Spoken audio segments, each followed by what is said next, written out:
It's 3 a.m. You're staring at the ceiling. Your mind is racing, and you assume something is wrong with you. But the real answer is far stranger. For most of human history, waking up in the middle of the night wasn't a disorder. It was the plan. You've been taught that sleep is one long, unbroken block. 8 hours. Lights off, lights on. Anything else feels broken. But your body was never built for that rhythm. It was built for something else entirely, and almost nobody today has ever experienced it the way your ancestors did. Go back 400 years. No electricity, no streetlights, no screens glowing at midnight. When the sun went down, your ancestors didn't fight the darkness. They surrendered to it. And in that surrender, something remarkable happened. They slept in 2 shifts. The historian A. Roger Ekirch spent over a decade combing through diaries, court records, personal letters, and medical texts from pre-industrial Europe. He found the same phrase again and again.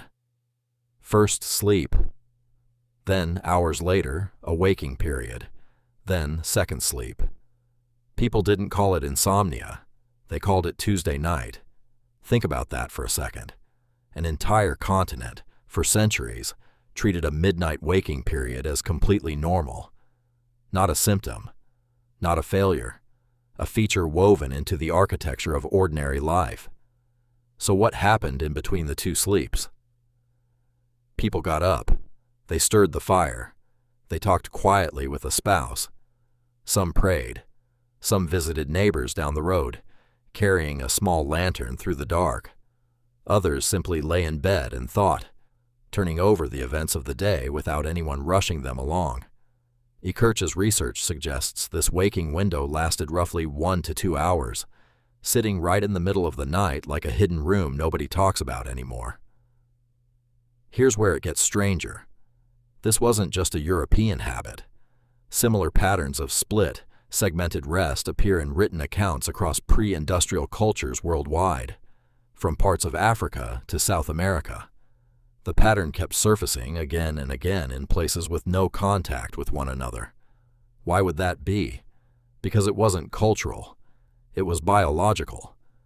Consider what the nights actually looked like before electricity existed. Households would often begin winding down not long after sunset, sometimes as early as 8 or 9 in the evening. There simply wasn't much else to do once the light faded, unless you wanted to burn expensive candles or oil late into the night. So people went to bed early, hours earlier than you do now, which meant by the time the middle of the night rolled around, they had already banked several hours of rest, and their bodies were primed to surface briefly before diving back down again. That timing detail matters. It wasn't random insomnia scattered across the night. It was a predictable, almost clockwork pause, arriving after the first stretch of sleep had done its job and before the second stretch began its own. In the 1990s, the psychiatrist Thomas Wehr ran an experiment that would confirm exactly why. He took a group of participants and placed them in darkness for 14 hours a day, no artificial light allowed, for a full month. No phones, no lamps, nothing to trick the brain into thinking the sun still owed it a few more hours of daylight behavior. Within weeks, something shifted. The participants' sleep split on its own. First sleep, a quiet waking period. Second sleep. Wehr hadn't taught them to do this. Their bodies simply reverted to a pattern they had never consciously learned, like a language buried under decades of noise, waiting patiently to be spoken again. That's worth sitting with. Modern adults, with modern brains, raised entirely on single-block sleep, reverted to a centuries-old rhythm the moment artificial light was removed. Nobody told their biology the rules had changed. It simply remembered. What did the participants do during their waking hour, alone in Wehr's darkened rooms? Many described a strange, meditative calm. Not anxiety, not the racing, panicked energy you might feel checking a clock at 3 a.m. and calculating how many hours of sleep you have left. Instead, something closer to stillness. Some compared it to a waking meditation, a period with no pressure attached to it at all, simply because there was nowhere else to be and nothing demanding their attention. That absence of pressure might be the most important detail in the entire study.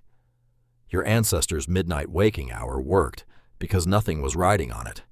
There was no alarm clock threatening to go off in 5 hours.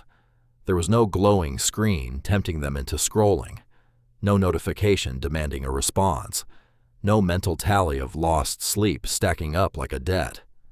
The hour simply existed, and then it passed. Why would evolution build a brain that wakes itself up on purpose? One theory points to safety. Your ancestors weren't the only species awake at night.